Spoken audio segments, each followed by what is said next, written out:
Oi gente, sejam bem-vindos a mais um vlog do canal e hoje é um vlog de leitura porque eu vou detalhar para vocês o meu processo de leitura do livro História Cultural da Sandra Pesavento. Eu acho que é esse o nome dela, se estiver errado eu vou colocar aqui. E é um livro que eu vou ter que ler para um projeto de pesquisa, né? Um grupo de pesquisa que eu faço parte da universidade, que é o CAIAM, Cultura e Historiografia da Amazônia. E eu já li o primeiro capítulo. A gente vai abordar um pouquinho de história cultural, que é uma abordagem da história, né? Quem estuda a história sabe que nós temos diversas abordagens e diversas ramificações dentro do estudo, né, científico da história, e a história cultural é uma dessas abordagens. Então, já li o primeiro capítulo, eu vou ler o segundo. Como eu não tenho físico, eu estou imprimindo os capítulos, eles não são tão curtos, esse aqui tem 6 páginas, e eu vou imprimindo os capítulos e vou anotando, fazendo as minhas anotações, os fichamentos. E é uma coisa também que eu quero saber, se vocês querem que eu faça um vídeo falando como que eu estudo os meus textos acadêmicos, né? Como que eu me organizo para estudá-los. E é isso, esse vlog aqui vai ser só sobre os meus estudos para esse livro. Então eu espero que vocês gostem, espero que vocês tenham interesse em ler também, quem estuda história. Quem não estuda também é sempre bom dar uma lida, né? E é isso, eu espero que vocês gostem do vlog e vamos lá então. E aí, gente, tudo bem? Alguns dias se passaram e eu voltei aqui para conversar sobre o capítulo 1 e 2, só esses primeiros capítulos, os primeiros capítulos de História Cultural, da Sandra Pesavento. Esse livro tem 8 capítulos e a gente ainda tá aqui numa contextualização sobre essa abordagem que é a história cultural.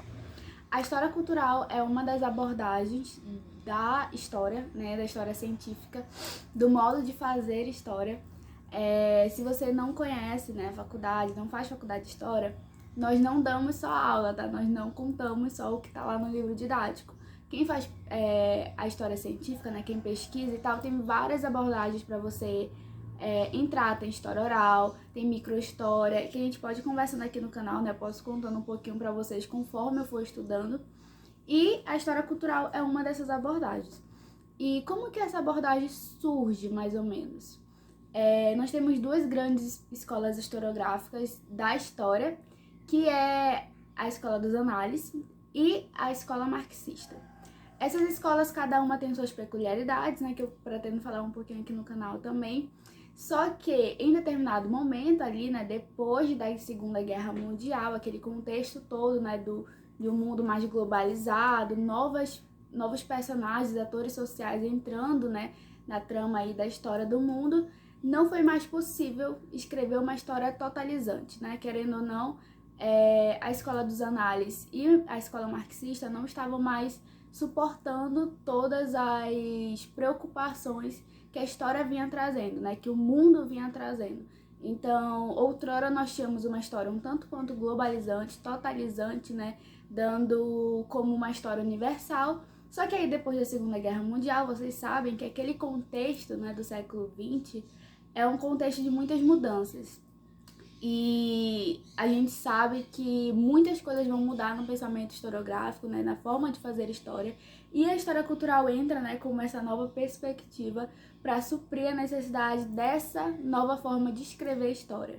Eu acho que pra mim, né, que nunca tinha lido nada sobre história cultural, esse livro eu tô lendo para um projeto, né, de pesquisa com o meu professor da faculdade. E foi o primeiro livro que ele passou, então eu achei muito bom para nos contextualizar, né, nesse ambiente aí historiográfico. E a autora, ela começa muito bem, ela começa falando sobre a Clio. Se você não conhece, a Clio é uma das musas, né, da nossa história grega, né, da mitologia grega.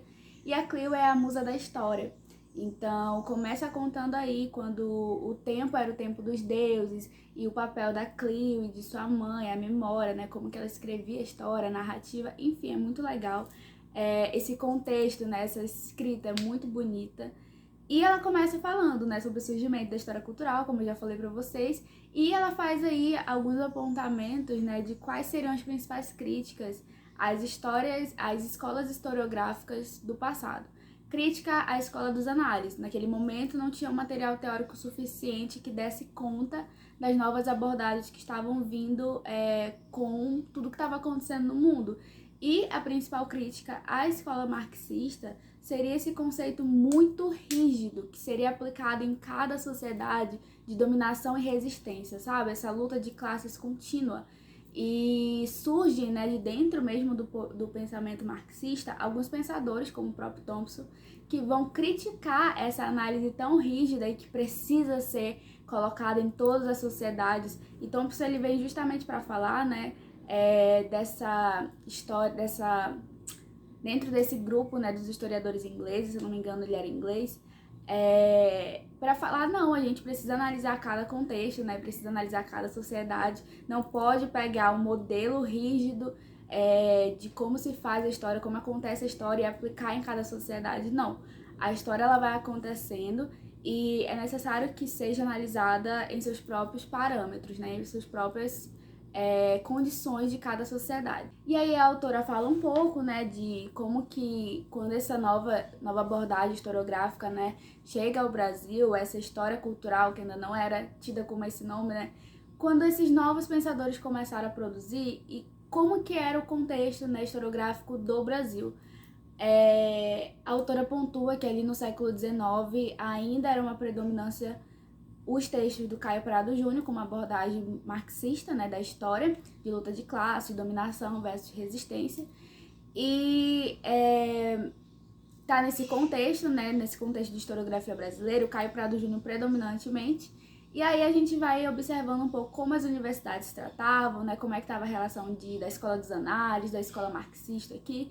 Enfim, ela vai dar todo esse paralelo pra gente, né, a nível aqui do nosso país e da nossa historiografia também, que é muito importante.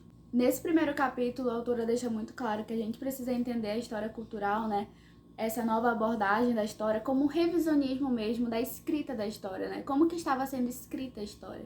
Por isso que é tão importante a gente entender a história como uma ciência, que ela possui métodos, ela possui teorias, e tudo isso vai sendo revisitado com o tempo e vai sendo feito melhorias, né? Acontece que a gente vai estudando e novos historiadores vão entrando no mundo historiográfico, né? Na produção historiográfica, na produção científica, e a gente vai sempre revisitando aqueles autores antigos, vendo o que a gente pode agregar, o que a gente pode mudar, e essa é a graça da historiografia. Nada nunca é perdido, sempre tudo tem que ser analisado e colocado dentro da sua época. A gente não pode hoje pegar, por exemplo, por mais que hoje tenha a história cultural que venha, né, para quebrar com alguns paradigmas que estavam sendo estabelecidos anteriormente, a gente não pode, seria totalmente irresponsável da minha parte chegar aqui e falar que a escola marxista ela não funciona, ou a escola dos análises não funciona. Na história, nada é assim muito rígido, né? Não precisa ser assim muito rígido. Existe sim uma crítica a essas escolas historiográficas, mas elas foram muito importantes para construir, né, esse ideal da história como ciência. Então, por mais que nós colocamos algumas críticas, né, tecemos algumas críticas no decorrer da produção historiográfica, né, os historiadores atualmente, a gente precisa ter essa noção que cada coisa precisa ser enquadrada no seu tempo e a história cultural surge como uma tentativa de reescrever a história. Gente, já faz um tempo desde a última vez que eu falei com vocês sobre história cultural da Pesavento, e hoje eu terminei o 5º capítulo, são 8, e eu estou lendo em conjunto com a minha amiga. Eu estava lendo sozinha, só que aí eu conversei com ela, falei, Laís, vamos ler juntos? Ela, vamos. Então a gente vai terminar no sábado essa leitura, faltam 3 capítulos, estamos lendo um por dia, porque nós temos que conciliar com as outras leituras da faculdade, família, trabalho, algumas coisas para fazer. E aí a gente divide um capítulo por dia, até para dar tempo da gente discutir, né, entre nós, e copiar algumas coisas também que a gente quer debater em reunião com o professor, enfim. Vou conversar um pouquinho com vocês sobre o que eu já absorvi da leitura até agora, e é isso, vamos conversar então sobre a história cultural. Eu estou com todas as minhas anotações aqui, e eu vou comentando com vocês capítulo por capítulo até chegar no de hoje. Bom, eu falei sobre o capítulo 1 com vocês, foi de fato uma introdução sobre o que propiciou a criação, né, o aparecimento dessa nova forma de escrever a história. E o capítulo 2, então, é intitulado como Precursores e Redescobertas, a Arqueologia da História Cultural. Então, como o próprio título já diz, vai propor aí uma arqueologia dessa nova abordagem de se fazer história, né, que é a história cultural. E a gente tem ali, como eu falei pra vocês na última parte do vídeo, o século XIX ruindo ali após a Primeira Guerra. E a guerra, né, o período de guerras, as grandes guerras, e nós temos ali uma quebra dos paradigmas, né? Esse é um conceito muito utilizado aqui durante o livro, que é essa quebra dos paradigmas, que é essa quebra de uma história totalizante, de uma história globalizante, que engloba tudo, que é uma história que as escolas historiográficas estavam acostumadas a abordar, principalmente a escola dos análises e a escola marxista. Depois desse período de guerra, né, da Grande Guerra, a historiografia percebeu que não estava dando certo mais pegar um método de fazer história e aplicar em todas as regiões do mundo, porque a gente começa a perceber que as histórias elas são diferentes. A sociedade se desenvolve de formas diferentes, né? Escrevem a sua própria história e atuam dentro da história de um modo diferente. E aplicar um modelo rígido da continuidade da história, né? Querendo ou não, uma análise um tanto quanto positivista, né, evolucionista de história, não dava certo. E foi-se necessário criar, né, ter aí novas abordagens que saísse um pouco desse modelo político-econômico só focado na economia, só focado na luta de classes que Marx já falava, para ir um pouquinho mais para o lado cultural, para o lado da sensibilidade. E é nesse contexto que a história cultural ela se ergue. Num primeiro momento aí a gente tem dentro de um diálogo com o que seria depois a história cultural, uma abertura muito interdisciplinar. Nós temos muitas referências a outras áreas do saber, como antropologia, psicologia, psicanálise, etnologia, arqueologia. A gente tem um diálogo muito forte com outras áreas do saber que vão complementando alguns estudos para a gente entender um pouquinho mais, né? Essa nova fase aí da historiografia. Por exemplo, surge aí na psicanálise, né? Surge a psicanálise do ramo da psicologia com Freud e o estudo do inconsciente. O Freud ele chega aí como um dos maiores representantes dessas novas abordagens, principalmente nesse lado ligado ao inconsciente, a uma abordagem mais do subjetivo, porque ele começa a estudar algo que, segundo ele, segundo seus estudos, tinha sido excluído e levado para um ramo abstrato, que é o inconsciente. Tinha sido excluído do mundo material, digamos assim, do plano material, e foi mandado para o mundo ali mais abstrato, uma área mais simbólica, né, do ser humano, da psique. E Freud, com esse estudo do inconsciente e outros teóricos também, começam a pensar que o homem, ele se faz enquanto sujeito histórico de diversas formas. E para além de uma luta de classes, para além de um debate muito econômico, muito político, o homem ele se faz enquanto sujeito histórico no seu dia a dia, no seu cotidiano. Então, a história cultural, né, as teorias que vêm aí em contato, né, com essa abordagem mais cultural, mais simbólica, buscam justamente isso, um estudo do simbólico, um estudo do fazer-se sujeito histórico, como que a sociedade levava, né, como os sujeitos levavam ao seu dia a dia, como que era essa análise, né, se viver no mundo mediante a um contexto de guerra, como é que eles se colocavam em determinadas situações aí, né, historicamente aí, construídas. Então, tem esse estudo mais levado para as sensibilidades. É o estudo do simbólico que a gente chama. E até meu cabelo, que não tava dando jeito, a gente tá muito quente. Nesse segundo capítulo, a autora cita diversos autores, porque o intuito é justamente esse, mostrar que uma nova abordagem historiográfica, ela não nasce do nada. Ninguém acorda e fala, não, vou mudar a análise historiográfica, a análise de fazer história hoje. Não é assim que acontece. As pessoas elas começam a pensar a vida enquanto sociedade a partir de contextos históricos. E como eu falei pra vocês, ali essa quebra dos paradigmas, né, fez muita gente em diversas áreas, principalmente a área das humanas aí, acordar um pouquinho e começar a interpretar o mundo de outra forma. Então é importante ter esse diálogo com os autores de outras áreas que não história, porque a gente começa a perceber que não era uma preocupação só dos historiadores, sabe? Não era uma preocupação totalmente historiográfica, só e totalmente historiográfica. Tinha outras pessoas pensando sobre isso e começando a produzir, mesmo que de uma forma arcaica, o que seria um pensamento, uma abordagem mais cultural, mais levada ali para o simbólico, né? O estudo do simbólico. E por que isso é tão importante? Porque um dos grandes nomes, né, representantes aí desse novo movimento historiográfico é o Thompson, que ele é o considerado, né, o marxista, né, saiu aí de dentro das abordagens da escola marxista.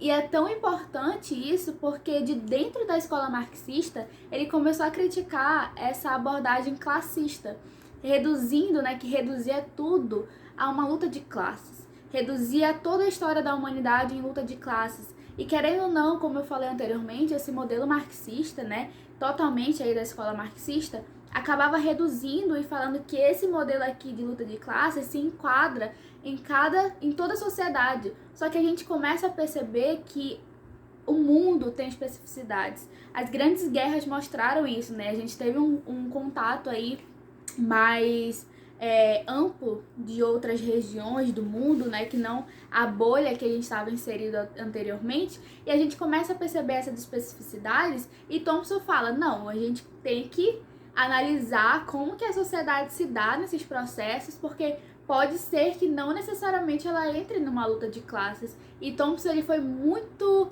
ligado a isso, é um dos maiores nomes desse novo movimento, porque ele começa a ter uma análise mais ligada para os subalternos, né? Começar a pensar e analisar como que esse grupo, né, que é tido como oprimido durante muito tempo, se portou enquanto sujeito histórico. Será que eles foram sempre oprimidos? Como que ficava o papel da voz deles, né? Como que eles exerciam o seu ser histórico nesse contexto? Então, Thompson ele vem para dialogar um pouco com essa nova linguagem da historiografia. Falei para vocês, esse segundo capítulo ele é muito amplo, porque a autora ela cita muitos estudos. Ela cita ali no contexto, né, dos anos 60 e 80, essas novas mentalidades surgindo, né? Ela cita também aí por alto a terceira geração de análise, que já tem uma abordagem mais ligada à nova história, né, como a gente poderia chamar, que é uma história mais ligada às mentalidades, história das mentalidades que a gente chama, né? Mas eu acho que o ponto principal que eu destacaria aqui seria justamente o Thompson, né? Essa análise mais subalterna, essa elasticidade na análise historiográfica, né? Essa possibilidade de, vamos pegar isso aqui que Marx falou, isso aqui chamado luta de classes, e vamos abranger um pouquinho mais, vamos abrir esse leque de conceitos históricos, né, de abordagens historiográficas para outros contextos. E uma coisa muito interessante é que um termo muito comum que eu já falei aqui milhares de vezes, que é justamente luta de classes, Thompson ele propõe outra coisa ali para uma análise historiográfica. Ele pensa, por que não substituir, né, essa abordagem de luta de classes por uma cultura de classe? Então, para além de eu analisar a resistência desses povos, a luta desses grupos sociais, por que eu não analiso o seu viver enquanto sociedade, né? Como que eles se portam enquanto sociedade? E é isso que ele vai chamar de cultura de classes. E por isso que ele foi tão revolucionário nessa nova abordagem, né? E, como sempre, né, como eu falei aqui pra vocês, ele defende que o grupo social, esse grupo que era considerado os oprimidos, né, o proletariado, deveria ser analisado no seu fazer histórico. Ele não deveria ser analisado só ali no seu fazer operário, né? Não deveria ser analisado só no seu contexto de trabalho, de produção. Não, vamos analisar como é que era a sua vida. E Thompson ele foi muito revolucionário nesse quesito, e de dentro da escola marxista, como eu falei para vocês, surge aí os novos pensadores, Thompson, né, como principal representante aí dessa nova abordagem, um dos nomes que começaram a pensar essa nova história, e os considerados neomarxistas ingleses. E o resto do debate, né, Emily? E o resto? Bom, o capítulo 3 ele se chama Mudanças epistemológicas, a entrada em cena de um novo olhar.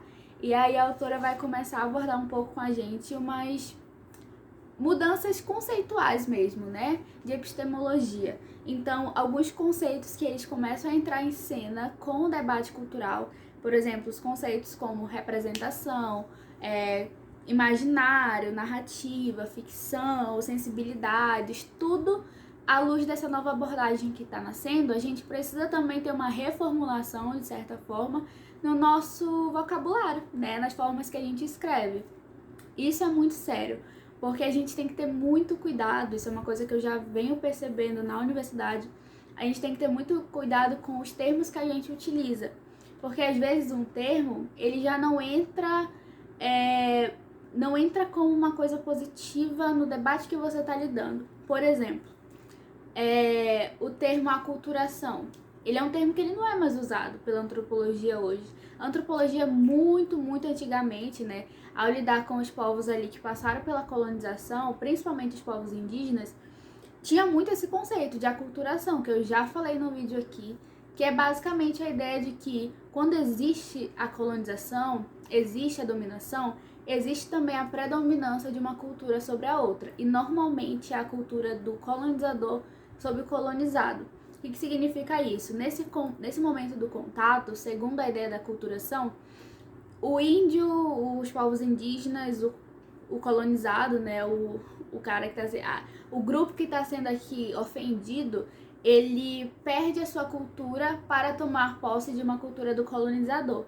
Essa ideia ela já não é mais abordada, a gente troca aí, né, falando sobre os povos indígenas, por um termo tido como etnogênese, que o João Manuel Monteiro, o professor Almi, eles já trabalham nos seus estudos dos povos indígenas. Então, é isso que eu tô falando. Começa a surgir uma nova abordagem da história e novos conceitos eles começam a entrar em cena também. E nesse caso, por exemplo, de representação, são conceitos tirados da antropologia, da etnologia. Então, coisas que a gente vai se apropriando aí para começar a reescrever a história, né? Começar a ter outra forma de escrever a história. E daqui eu dou destaque para dois termos, que é o de ficção, e aí já fazendo referência à narrativa, e também o termo sensibilidades, né? Ficção, narrativa, por quê? Porque nesse momento aqui a gente começa a ter um contato muito forte com o debate de literatura e história. O quanto de literatura existe na história, o quanto de história existe na literatura. E aí a gente tem que entrar no debate de não levar, né, a história para uma ficção.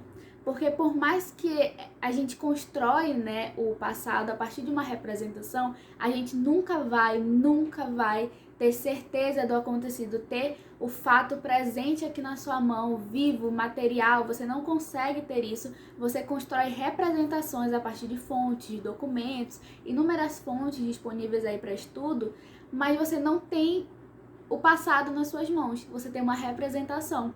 Então, qual a diferença de literatura para história? E aí a autora vai começar a falar, poxa, a história, talvez ela seja uma ficção, mas ela seja uma ficção controlada. Porque por mais que você não tenha certeza do acontecido, você cria uma representação, você tem sim, para com o seu leitor e para com o caráter científico da história, provar esse caráter científico através dos seus estudos, através de bagagem teórica, bagagem metodológica, e é isso que faz, que dá o sentido à história, né? É isso que dá esse ar sério à história, porque senão é só mais uma história que é contada, uma invenção.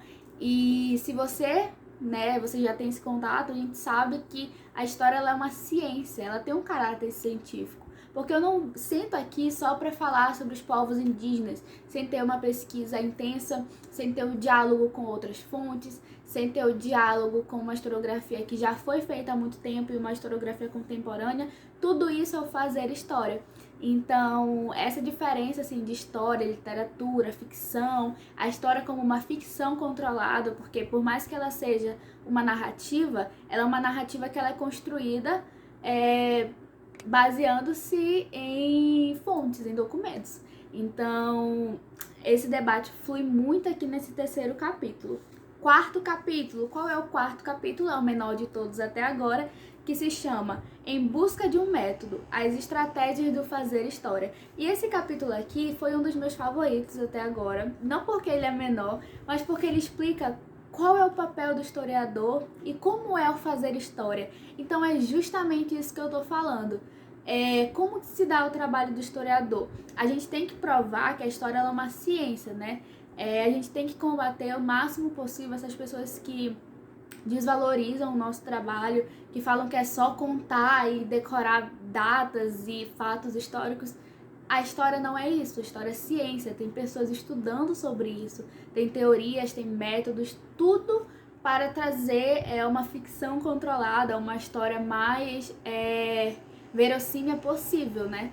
E aí, nesse capítulo, a autora ela traz um diálogo com alguns autores, o Walter Benjamin, eu acho que é assim que se pronuncia o nome dele, o Ginsburg, e como é que o historiador se porta nessa missão do fazer historiográfico, né? Como que a história se prova com verossimilhança, como é que ela tem esse caráter mais científico, mais sério, como é que você prova esse caráter mais sério da história, e novamente esse diálogo entre ficção literária, narrativa histórica e a seriedade da história pautada em documentos. Isso é um debate que vai durar, pelo que eu percebi, durante o livro todo, porque é um livro sobre uma abordagem histórica, é um livro de teoria, né, meio que teoria, método histórico e método historiográfico, desculpa.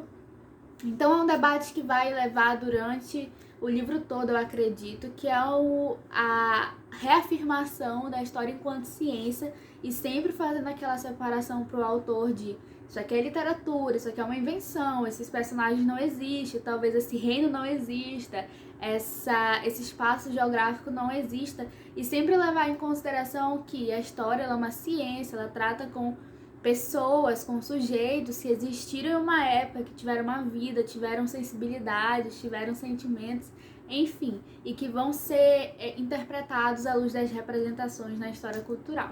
E por fim, no último capítulo que eu li hoje, né, hoje é quarta-feira, o capítulo 5, que se chama Correntes, Campos Temáticos e Fontes, uma aventura da história. Então a autora, nesse capítulo aqui, começa a falar pra gente que depois dessa crise dos paradigmas, a história cultural ela começou a ser muito propagada, né? Essa nova abordagem da história, a história como um todo, né? Os domínios da Clio começaram a ser produzidos muito mais fortes do que anteriormente. Então nós tivemos muito mais produções historiográficas, produções acadêmicas, muita gente falando sobre história cultural nas universidades, enfim. Esse caráter dessa nova abordagem da história começou a ser propagada e as pessoas começaram a falar a respeito. E nesse capítulo aqui é muito interessante porque a gente conhece um pouquinho de algumas correntes historiográficas que a gente já ouviu falar. Por exemplo, a microhistória. E aí a microhistória que parte da perspectiva da metonímia, como uma figura de linguagem. Você pega um termo para representar outro termo, para fazer referência a outro termo, né? E nesse caso a microhistória, ela pega do micro para analisar o macro. E aí a gente tem como grande exemplo o Queijos Vermes, do Ginsburg, que tá até ali em cima o livro dele. Eu comprei na última promoção da Amazon. E ela dá alguns exemplos aí de como que a gente aborda a história cultural partindo de diálogo com outras correntes e outros campos temáticos. Aí ela fala sobre história social, fala sobre a nova história política, que as pessoas têm muito esse embate, né, de história cultural e história política. Porque, como eu falei pra vocês, história cultural surge justamente dessa crítica a analisar todo mundo politicamente, no sentido de luta de classes, é sempre o burguês contra o proletário. E aí sempre tem esse embate, mas quem trabalha com sensibilidade não pode trabalhar com política. E é totalmente o contrário. A autora começa a pontuar que se você tem esse diálogo muito forte com a cultura e com a política, você começa a abordar essa nova perspectiva, que é da cultura política, né? Como que determinado grupo social no poder começa a criar uma cultura política que é disseminada para os seus seguidores. Então, análise das representações como imagens, discursos, tudo que um grupo político no poder começa a disseminar e a gente começa a analisar. Então, pelo contrário, a política anda assim muito junto à cultura e justamente nessa nova abordagem, né, que a gente chama de nova história política, cultura política, enfim. E nessa parte dos campos temáticos, ela cita muitas coisas. Cita, por exemplo, o historiador trabalhando com a história do tempo presente. Um historiador que ele vai pesquisar no tempo que ele é contemporâneo. Então, ter sempre cuidado para não cair numas armadilhas, sempre afastar um pouco, né, sua perspectiva. Vai falar um pouquinho também sobre a questão da identidade, como que o indivíduo ele se relaciona enquanto sociedade a partir de uma construção, né, de uma representação de identidade, ou aquele que é excluído da sociedade encontra em um grupo, determinado grupo excluído também, a sua identidade, parte daí uma representação, né, na sociedade também. E falou também de história e literatura, e essa é a minha parte favorita, definitivamente, porque eu sou apaixonada por literatura, né? Letras era a minha segunda opção de curso. E como que a gente dialoga com esses dois campos, né? E uma coisa muito bonita que a autora falou é que a história e a literatura, elas enxergam o mundo, interpretam o mundo de formas distintas, mas que por vezes podem se completar. Né? A gente não vai pegar um texto totalmente de ficção e abordar na história, não é assim que funciona. A gente precisa ter um cuidado, né, de analisar sempre o tempo histórico em que aquela obra foi produzido, por exemplo, em que ano Machado de Assis escreveu, o que estava acontecendo no Brasil, no mundo. Sempre analisar isso e não analisar o tempo da narrativa, o tempo da Capitu, o tempo de Memórias Póstumas. Sempre analisar o contexto histórico em que ele está inserido, e a literatura entra muito bem nisso, né? E aí falou um pouquinho sobre teoria literária, achei muito interessante, sobre cânone literário, que são aqueles autores que já são muito conceituais e como que eles podem servir para analisar a sua época, como o próprio Machado de Assis, o Proust, a Luiz Azevedo, mas também aqueles autores não cânones, né, que são muito ligados aos grupos subalternos, mas que também funcionam para análise desses próprios grupos. Então, vamos analisar esses grupos a partir da sua própria produção. E eu achei sensacional esse capítulo e esse livro. Ler esse livro tá sendo uma experiência gigantesca pra mim. Eu tenho certeza que eu não vou sair da leitura desse livro da mesma forma. E tá me acrescentando muito. E se Deus quiser, eu termino esse ano já, esse final de semana. E já aprendi muito, já colaborei muito assim pra minha bagagem teórica com esse livro. Eu sei que tem muita coisa ainda para ler, para estudar, para absorver sobre o assunto, mas que é um livro que, por hora, eu recomendo muito para quem quer ter um primeiro contato com história cultural, que é a área que eu gosto muito, e essas representações e o papel delas na sociedade, eu acho sensacional. Tenho interesse, sim, em fazer um vídeo falando só sobre história cultural, porque eu acho que é um assunto que a gente precisa debater mais sobre, entendeu? E as pessoas precisam entender também sobre história cultural. E é isso, gente. Terminei o capítulo 5. Amanhã eu vou ler o 6. Amanhã é quinta-feira. E eu vou ler o 6º capítulo. E venho falar com vocês também. Talvez amanhã, talvez quando terminar. Eu não sei. Mas vamos lá e vocês vão assistir esse vídeo. Assim que terminar, eu vou editar ele pra sair já na segunda-feira. Tá bom? Vamos seguindo aí na saga. Não esqueça que meu Scooby tá aqui embaixo. E eu tô fazendo alguns resumos do que eu tô estudando por lá também. Então, se você quiser ver, é só me seguir lá no Scooby. Olá, gente! Hoje é quinta-feira e eu li agora há pouco o capítulo 6 de História e História Cultural da Pesavento. E o título é Uma Difusão Mundial, a História Sem Fronteiras. Esse capítulo aqui é um dos capítulos mais gostosos de ser lido, porque ele vai dar um panorama sobre várias perspectivas da historiografia culturalista. E vamos com calma, então, vamos abordar com calma esse 6º capítulo. O 2º capítulo teve por título Uma Arqueologia da História Cultural. E muitos autores citados eram autores da França, né, historiadores franceses, intelectuais franceses. E o primeiro ponto que a autora aborda nesse capítulo é que a França ela teve sim uma importância muito grande nos estudos culturais, né, nessa nova abordagem. Só que é muito bom enfatizar e sempre necessário enfatizar que não é porque ela teve essa importância que ela foi a precursora ou a que divulgou os estudos culturais em todo o mundo, né? Não foi a partir dela que o mundo conheceu os estudos culturais, não. O que aconteceu foi que, a partir dos momentos ali do século XIX para o século XX, da crise dos paradigmas, foi uma preocupação em todo o mundo, não só na França, mas em todo o mundo, de ter uma reescrita da história, né? Foi-se necessário que pessoas começassem a pensar outras maneiras de se escrever história, de se produzir conhecimento histórico, né? Produção histórica. E isso aconteceu durante todo o mundo, tá? Em todo o mundo, não foi só na França. E ela afirma, sim, que pessoas que querem estudar, né, querem ir para esse ramo dos estudos culturais, precisam sim conhecer os autores franceses, até porque eles são extremamente importantes para a nossa historiografia, né, cultural, mas tirar essa ideia da cabeça de que a França, ela propagou o conhecimento dos estudos culturais pelo mundo. Não, ela teve seu destaque, assim como também outras regiões, né, do país, do mundo, tiveram também o seu destaque com alguns autores importantes também. E aí ela vai fazer um panorama muito legal de algumas partes do mundo e seus historiadores, seus pensadores, em que eles mais se dedicaram, quais eram aquelas áreas, né, os campos temáticos mais importantes ali que abordassem os estudos culturais da sua forma. Aí cita Portugal, cita Alemanha, para além da Europa, ela cita também América do Sul, cita Argentina e chega no Brasil. No Brasil, ela dá aquele destaque ali para dois autores, que é o Gilberto Freire e o Sérgio Buarque de Holanda, com Raízes do Brasil e Casa Grande Senzala. Raízes do Brasil nem tanto, mas Casa Grande Senzala é uma obra um tanto quanto problemática, se analisada hoje à luz da historiografia.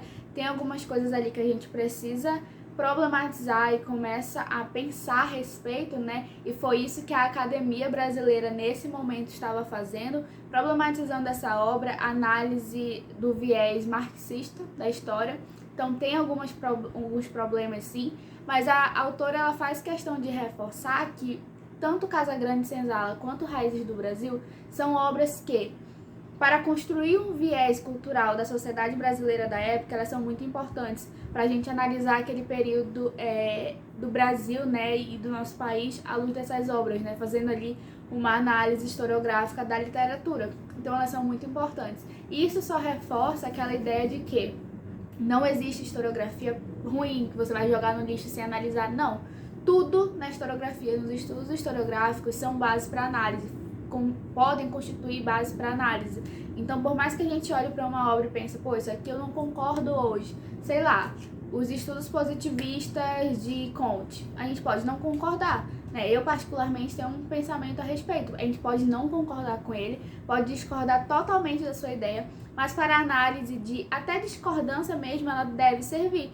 E você deve discordar de uma coisa conhecendo, por isso que é importante conhecer até aquilo que a gente discorda. E eu lembrei muito disso quando ela citou o Gilberto Freire, que por mais que hoje esteja extremamente, né, seja questionado muito essa obra dele, ainda assim é importante ali para aquele momento cultural que o Brasil estava vivendo, a mudança na produção acadêmica dos estudos historiográficos. Lembrou também para mim a questão do Arthur César Ferreira Reis, um historiador, um dos mais conceituais da Amazônia, que tem uns pensamentos extremamente problemáticos sobre os povos indígenas, mas que ele é muito importante, não tem como negar a importância dele. Então, só para enfatizar que toda a produção historiográfica ela deve ser analisada a partir do seu tempo de produção, né, do seu tempo que foi concebido, e também sempre fazendo ressalvas, né, o que poderia melhorar, o que hoje a gente abraça, o que hoje a gente não abraça, enfim. No decorrer do capítulo, a autora então faz assim um emaranhado de autores brasileiros da academia muito importantes e que estão divididos ali em campos temáticos, né? A gente tem uma questão com a história cultural aqui no Brasil, porque por mais que tenha, né, uma academia dos estudos culturais, da história cultural, que ela citou aqui no final do capítulo, a gente ainda assim não pode pegar um autor e enquadrá-lo totalmente nos estudos culturais. A gente pode, no máximo, assim, enquadrá-los em campos temáticos. Por exemplo, não posso pegar o José Murilo de Carvalho e colocá-lo no história cultural. Não é assim que funciona. A gente pode pegar, a partir de cada obra, né, cada trabalho estabelecido, algum campo temático da história cultural, que a gente já viu aqui no livro dela. E aí ela vai partir de alguns autores muito importantes. Ela cita ela mesma, achei muito interessante. Cita José Murilo de Carvalho. No que diz respeito à etnia e escravidão, cita o Flávio Gomes, da UFRJ. Estudos de gênero, cita Mari Del Priore, muito importante, que eu tenho alguns livros dela aqui sobre a questão da mulher. Fala sobre a linguagem histórica, abordagem histórica em várias linguagens, como arte visual, por exemplo. Fala história e memória, né? Historiografia e memória, história antiga, texto, escrita, análise sobre a oralidade. Então, ela vai pegando assim, ela não vai colocando autores, tipo assim, esse autor aqui, brasileiro, da faculdade, da academia, ele produz sobre história cultural. Não. Ele pega um campo temático da história cultural e produz uma obra a respeito, né? Faz uma produção a respeito. Isso é muito interessante. Aí ela citou aqui no tratamento da identidade nacional, o José Murilo de Carvalho, da UFRJ, e a Lilia Schwartz, da USP. E eu gostei muito, né? Citou aqui na temática das cidades a Magda Risse, que é da UFPA, muito importante para os nossos estudos, principalmente sobre a cabanagem, né, na Amazônia. E eu achei sensacional esse capítulo, muitos autores que eu quero conhecer, que eu quero procurar a respeito das obras e que posteriormente eu quero sim dar uma olhada melhor nas suas produções. E eu acho isso muito interessante porque, para além da história cultural mundial, né, que a gente tem aí principalmente o Burke, Peter Burke na história cultural, a gente tem que dar uma olhada para autores que estão produzindo nos campos temáticos da história cultural a nível nacional também. E autores extremamente conceituais, extremamente responsáveis na sua produção, que a gente deve sim conhecer e ter um contato com as obras o máximo possível. Então, gente, esse aqui foi o capítulo 6. Vou amanhã para o 7 e no sábado finalizo com o 8. E a gente vai ter um emaranhado geral aí do que eu achei do livro. Tá bom? A gente se encontra amanhã para conversar a respeito. Oi, gente. Chegamos então na última parte do vlog de leitura, que é o capítulo 8, bem curtinho, de História Cultural, chamado Os Riscos da Empreitada, Alerta Geral. Então, gente, esse capítulo aqui, o último capítulo de História Cultural, a autora reforça alguns debates que a gente já teve durante toda a disciplina. Então, eu acho, assim, que você tem que prestar muita atenção São 8 capítulos. Até no capítulo 4, você presta bastante atenção e anota todas as dúvidas, vai procurar, tira dúvida e fala com o professor e pergunta mesmo. Só que a partir do 5º pro 8º, né, a segunda metade do livro, eu já acho que fica mais didático, porque ela vai se repetindo nas coisas que ela já te explicou. Então, por exemplo, a questão da ficção controlada da história, que a história ela é uma ficção, mas ela é uma ficção controlada porque ela tem métodos e fontes que provam ali uma verossimilhança, né, com a realidade. Então, ela é uma ficção controlada. Ela te explica isso no início do livro. Depois, ela vai afirmando isso através de outras coisas. Então, ela vai ressaltando o que ela já te falou, o que ela já te explicou. E isso é muito bom para fixar na nossa memória as principais ideias do livro. Mas eu senti sim uma repetição de algumas coisas, o que não tô estranhando, assim, foi muito bom, né? Se ela falasse muito e não ficasse repetindo, aí eu acho que eu ia achar ruim. Mas como ela sempre repetia, fazendo um resumo, né, do que ela já tinha falado, eu achei sensacional. Ela também enfatizou, né, nessa última parte, que a história cultural é um desafio, né? É um desafio você produzir história cultural, porque a gente sempre tem que levar em consideração, né, que a história ela trabalha com sistemas de verdades. Ou seja, tudo o que é hoje verdade pode ser desmentido, né, depois, pode ser considerado uma mentira depois. Não trabalhando com a questão do relativismo, tá? Que muita gente peca nessa parte de achar que tudo é relativo, não. As verdades, né, as representações das verdades, elas são construídas metodologicamente. Então, não existe veracidade na história, existe verossimilhança, que é o mais próximo da verdade possível, mas nada é totalmente verdade, nada é totalmente certo que não possa ser depois refutado com ciência. A autora também enfatiza que a gente precisa ter cuidado com interpretações errôneas, então você sim deve praticar o que Gerst chama de descrição densa, né, da história, você analisar ao máximo uma fonte, ao máximo um documento, ao ponto de gerar inúmeras interpretações, mas sempre tomar cuidado com o que eu já falei aqui, que é o anacronismo, não produzir interpretações errôneas sobre as fontes, os textos, e sempre tomar cuidado com isso, né? E uma coisa que ela falou que eu achei muito interessante é que se a história cultural chega criticando esse modelo de história totalizante, ela também substitui, em certa forma, essa ideia de história totalizante e globalizante pelo que a gente chama de referencial de contingência. O que significa isso? Referencial de contingência é um termo utilizado para a gente tratar sobre a bagagem teórica de algum pesquisador. Então, por exemplo, você que vai pesquisar em qualquer área, mas nesse caso história, você não pode pesquisar e fazer uma pesquisa só com um livro. Não, você vai ler vários livros, por vezes os que discordam do que você está querendo afirmar, por vezes os que concordam, mas você precisa ter uma bagagem teórica muito boa para formular a sua pesquisa. E isso a gente chama de referencial de contingência. É a famosa erudição do historiador, né? O historiador ele precisa ser um ser erudito, ele precisa ter o conhecimento, uma bagagem teórica e uma bagagem de conhecimento muito ampla para poder pesquisar e poder falar de alguma coisa. E isso não quer dizer que o historiador precisa saber de tudo, né? Porque a gente, nesse diálogo com as outras áreas do conhecimento, fica aí, tá? Eu preciso ser psicanalista para falar de psicanálise? Preciso ser um linguista para falar de literatura e a linguagem de modo geral? Não, você não precisa ser um crítico literário, um linguista para falar dessas coisas. Mas você precisa sim ter um conhecimento prévio de algumas coisas, né? Ter esse material, essa bagagem teórica para não falar besteira. O historiador ele não sabe de tudo, é impossível a gente saber de tudo, mas você precisa meio que saber ou ter uma ideia de tudo um pouco. Basicamente isso, saber o necessário, né? Lembrar sempre que essa bagagem teórica ela é adquirida aos poucos. Então, se você chegou hoje na faculdade, você não vai ter o mesmo referencial de quem já está no 5º, 6º período, porque isso a gente vai adquirindo com o tempo.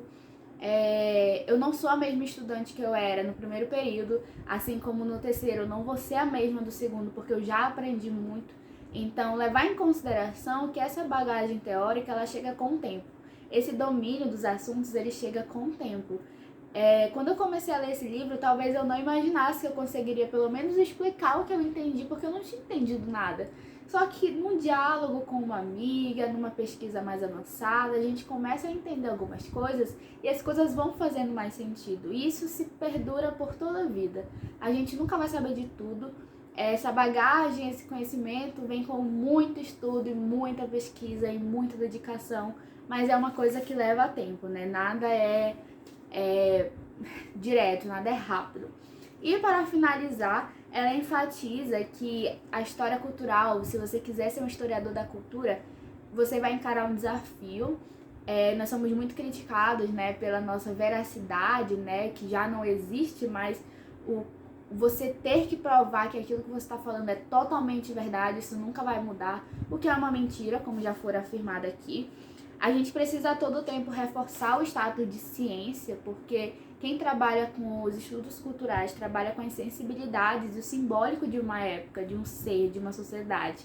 Então, por a gente não trabalhar com economia, por a gente não trabalhar diretamente com política, ou seja, diretamente porque política está envolvendo tudo, mas diretamente análise política, as pessoas acham, né, a crítica às vezes acha que a gente não tem essa seriedade na pesquisa e na ciência, mas sim, história cultural tem métodos, tem teorias e a gente precisa reforçar esse status sério de ciência da história cultural. E sempre, gente, sempre priorizar as subjetividades de um outro na época, né? Na época que ele está situado, de uma sociedade, de uma pessoa específica, e sempre focar nas subjetividades. Eu acho que se a gente pudesse resumir a história cultural, né, essa nova corrente historiográfica que surge aí, ela é uma corrente que vai surgir para trabalhar com o simbólico, com o que está além do material. A gente percebe uma historiografia muito preocupada no início com o que é material, com o que está aqui presente, né? Economia, luta de classes que Marx falava, mas os historiadores culturais eles vão se preocupar com outra coisa, que é o simbólico. O que a sociedade sente, né? O que ela produz a partir de suas sensibilidades. Então, para além da gente analisar as lutas travadas no âmbito econômico, no âmbito político, vamos analisar as representações construídas por uma sociedade em determinada época para a gente ter uma noção daquela época. Para além de analisar batalhas no âmbito econômico, vamos analisar batalhas no âmbito sociológico, no âmbito simbólico, no âmbito do inconsciente, né? Estudar aquilo que não está naturalmente à nossa vista. Esse é o papel do historiador cultural. E tem um trecho que eu gostaria muito de destacar para vocês, que é isso aqui, ó, deixa eu falar para vocês. Na página 119, a Pesavento fala assim: enfim, parece que a história cultural é extremamente sedutora, mas também extremamente perigosa. Aliás, pois o novo, o desejado, o intrigante não é aquilo que chama a atenção, que é importante e que pauta a ação em todas as épocas. Então, o que move a história é justamente esse novo, né? Vamos analisar também o passado, mas o que está surgindo, o que as pessoas estão fazendo no tempo, né? Suas ações no tempo. É muito importante para o historiador cultural se pautar nessas ações, né?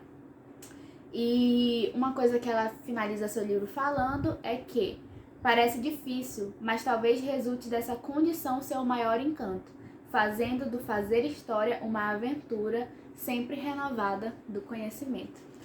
Então, gente, esse foi o vlog de leitura. Foi uma experiência muito maluca ler esse livro, porque eu acho que foi o primeiro livro todo, né, de historiografia que eu li. Eu li para um projeto que ainda não posso falar exatamente, mas vou falar depois pra vocês. Li em conjunto com a minha amiga Laís, que eu já falei algumas vezes dela aqui pra vocês. E a gente leu assim em uma semana, basicamente, lendo um capítulo por dia. E eu quero aproveitar que você não precisa se desesperar quando tiver um livro para ler na faculdade. No último período eu li um livro de mais de 300 páginas. E sabe como é que deu certo? Lendo 4 capítulos por dia, todo dia. De segunda a domingo, eu li em 9 dias com a Laís também. Então, assim, já aproveitando para dar dicas de organização de leitura, divida sua leitura, faça divisões reais. O tamanho do capítulo é longo, é grande ou é curto, veja quanto que você consegue ler por dia. A gente terminou em uma semana um livro de mais de 100 páginas, que é o História Cultural, lendo um capítulo por dia e fechando. Então, faça metas reais e veja o que é melhor para você no momento. E se você puder também chamar alguém para participar, né, dessa leitura com você, alguém da sua faculdade, alguém do seu círculo de amigos, eu acho que é muito viável, porque vocês conseguem comentar, né? No final do dia eu sempre falava: Laís, deixa eu comentar contigo o que eu achei desse livro, o que eu achei desse capítulo, o que eu achei interessante destacar, o que eu acho legal pontuar. Enfim, a gente vai compartilhando saberes e aprendendo cada vez mais, porque essa é a mágica de estudar história, é a mágica de ter conhecimento, né? Você poder compartilhar com outras pessoas e trocar figurinhas também.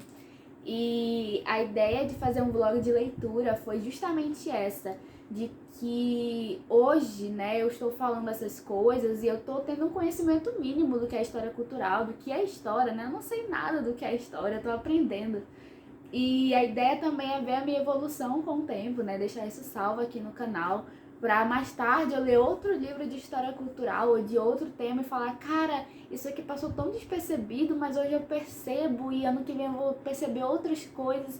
Então, ai gente, a vida é muito linda. A evolução, a nossa evolução mediante a vida e com as decisões que a gente escolhe de estudar, de conhecer mais, é muito louco. Eu amo estudar e eu amo poder compartilhar isso aqui com vocês. Eu espero de verdade que vocês tenham gostado do vídeo. Se você não é da história e continua aqui me ouvindo falar sobre representação, sobre o simbólico e inconsciente, me desculpa. Não sei se ficou meio confuso, eu tentei deixar o máximo didático, mas eu espero muito que vocês tenham gostado do vídeo, todo mundo. E eu ainda não tenho nenhum livro pra ler, né, pra terminar. Mas se eu tiver algum, eu venho aqui falar pra vocês. E se você ainda não assistiu o vlog que saiu, o último vlog semanal, o Story Vlog, vai lá assistir que tá muito legal. E é isso, gente. Obrigada por me assistirem. Se vocês quiserem conhecer o livro da Sandra Pesavento, eu vou deixar o link aqui embaixo pra vocês darem uma olhada no preço, né, na Amazon.